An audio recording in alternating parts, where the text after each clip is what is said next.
What's going on, guys? Sandwich here, and today we're talking about Five Nights at Freddy's Security Breach, and more importantly, we are talking about why it had the worst launch ever, some of the background details you may not have known about it, and what this means for the future of Five Nights at Freddy's. So be sure to stick around and make sure you get everything. Now, I don't know about you guys, but after Five Nights at Freddy's Help Wanted, I was pumped. I was ready to see what the next chapter, or the next title was, in the future of the Five Nights at Freddy's saga.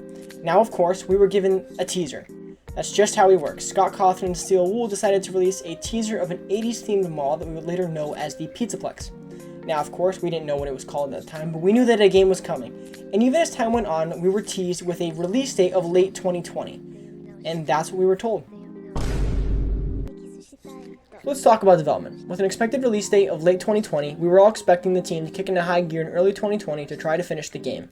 And of course, what happened in early 2020? The COVID-19 pandemic. The pandemic made the entire team shift to an online focus, and of course, that's not what they had planned at first. So what happened? A delay. But that was fine. Everything at the time was getting delayed, and we just had gotten used to it at that point. So we patiently waited. Now, as early 2021 came around, we were not given another message of hope. We were given another message of extension. We were told that they had felt that they had a lot of potential in this game. They felt they had something truly special, and that with a little bit more time and resources, they can make a really special game. And as a community, we didn't care. We just wanted the best game possible. And they even rewarded us in PlayStation's State of Play broadcast. If you don't know, it's where PlayStation announces new games. We were rewarded with a full trailer. The trailer revealed the Pizzaplex and a ton of characters, and really showed us who Vanny and different roles that characters would play. As a fan base, we all got pumped and excited.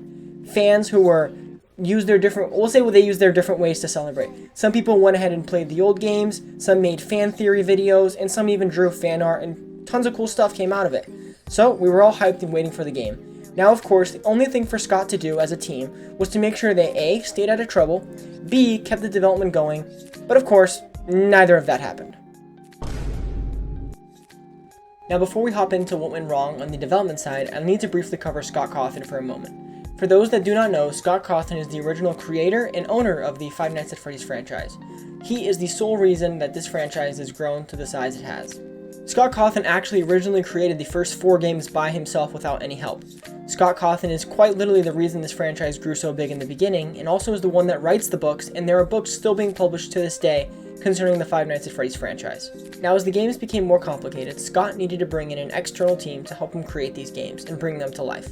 So, Scott worked with Steel Wool Studios to create Five Nights at Freddy's Help Wanted. And then from there, they were supposed to work on Five Nights at Freddy's Security Breach, set to be the largest game in FNAF history. During development in early July 2021, a Reddit user was able to use a website called opensecrets.org to track Scott Cawthon's political donations.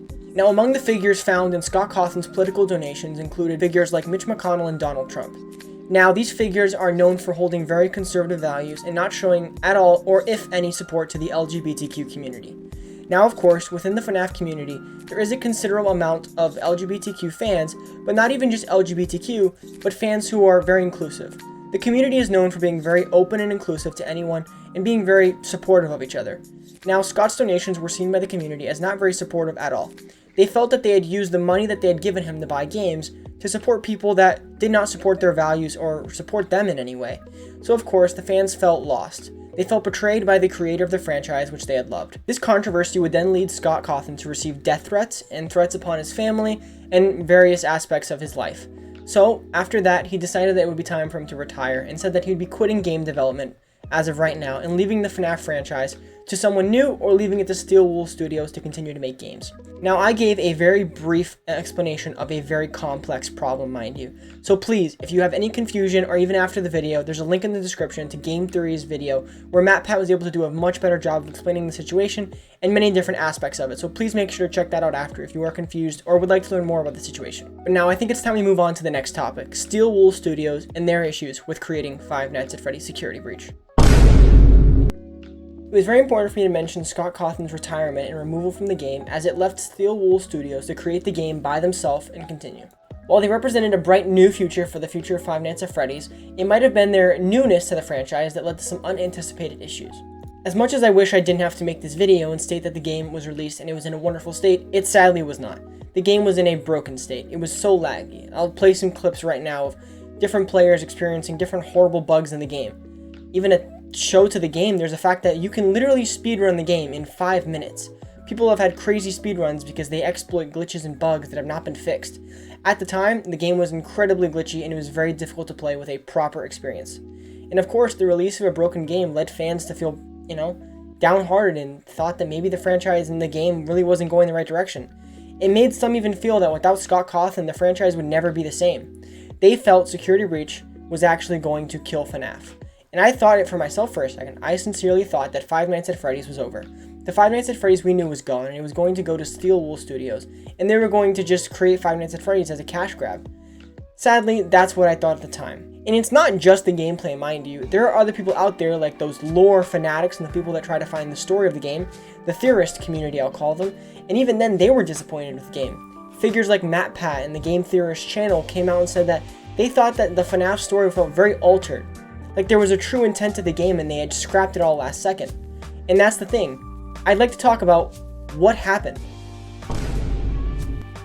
In the upcoming days to FNAF's release, many channels like Game Theorists and other theorist channels, and even the fan Reddit and everything was going crazy with theorizing about what would take place in the next game. They used prior logic from books, games, and other sources that they knew that they could try to predict what would happen and take place, just like a real community. What if I told you that these fan theories and all this theorizing that we did as a community, it could have been what actually killed and altered the result that we got in Five Nights at Freddy's Security Breach? And I'm not the only one to believe this. MatPat actually presents a good example in this video right here. Look at all the content that was cut from the game. Via channels like Tetrabit Gaming, you start to see elements of the original story start to poke through. Like the fact that, at one point in development, there was such a thing called the Vanny meter. And as that Vanny meter got full, security guard Vanessa would disappear only to transform into the evil Vanny. Something that we had actually theorized about a lot, but also something the final game was weirdly cagey about. As you can see in the video, there was something intended in the game that was originally intended to actually be released, but what happened was theories got too close to it. Theories that actually guessed what was in the game, and Steel Wool decided to scrap it because they felt that it wouldn't be original, and the community would think that it was unoriginal and they wouldn't be interested in it. Now with this example and a multitude of others, I will put this all down to just one thing and one thing only. Steel Wool was not ready. And I'm not kidding, they were not ready. I don't think many people understand this, but FNAF is quite an intense community. We are very, very, very, very intense. Everything we do, we nitpick. Everything they post, we nitpick. People used to never brighten teaser images or look in the source code for clues, but people do that now and hide stuff there because of FNAF. We were so intensely looking, and we were so intensely needed to find stuff. And the issue is, we were used to Scott Cawthon. Different things he uses just to make sure that we can understand and find the story in our own unique way. But that's the thing. We were used to him and not Steel Wool Studios. The best analogy that I can give is like Steel Wool Studios is like a YouTube video. Their goal is to have very high video retention so that you will watch or play the entire game. That's why they tried complicating the story lore and making it difficult, because they were trying to keep theorists and those who were just playing the game to try to keep them playing the game and try holding them throughout the game and maybe after, so we could have some theorizing and different things to think about. But the issue is that in that process, they just couldn't have enough time to actually create the game, change everything, and then try putting it back together. That's like you creating a puzzle in an hour, and then I scramble it up and say, all right, build it again in 10 minutes. You may know a couple pieces, but if it's a 500-piece puzzle, it's still going to take you a while. This sudden change in their development process caused tons of issues. They didn't have the normal time to actually go through and seek out bugs and glitches and smooth it all over.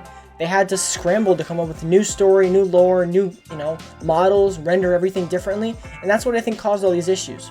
The other thing people have said to me when I talk to them about this is, well, what if they just delayed it? And in my head I say, would you be happy if they delayed it? The release date, I kid you not, is a year after the original release date. That is a very large difference, especially for a video game. For films, it works a little different because they have to work around actors and all that stuff. But for games, maybe a month, and a month is too much, but relevancy is what it's all about. So they released the game and they sadly got punished for it. They got burned. But I will say, the DLC Ruin comes out in 2023. People ask, why is it taking so long? And I think it's because they're truly trying to use the knowledge they've learned to create a good DLC, which is free by the way. And I hope the next time we talk about Five Nights at Freddy's, it's in a good light. The DLC was a success, and the next time we talk about Security Breach, we can happily talk about the great lore we got and the great story and the gameplay. However, until we wait for that, we have no clue what's coming. I just hope they learn one lesson. It's okay for the fans to be right. It is okay for them to guess the story. I'm sure we've done it before with Scott's games, and he just didn't have to change that much because he just created another plot twist. He didn't have to go back and change the entire gameplay or change major aspects of the game. But besides that, this entire video is all up to personal interpretation. I just gave you the evidence that I believe, and I want you guys to make your own conclusions out of it, and leave them down in the comments down below. But if you guys don't mind leaving a like and Freddy Fazbear jump scaring that subscribe button down below, it would really mean a lot, as I'm going to create a lot of FNAF content going ahead.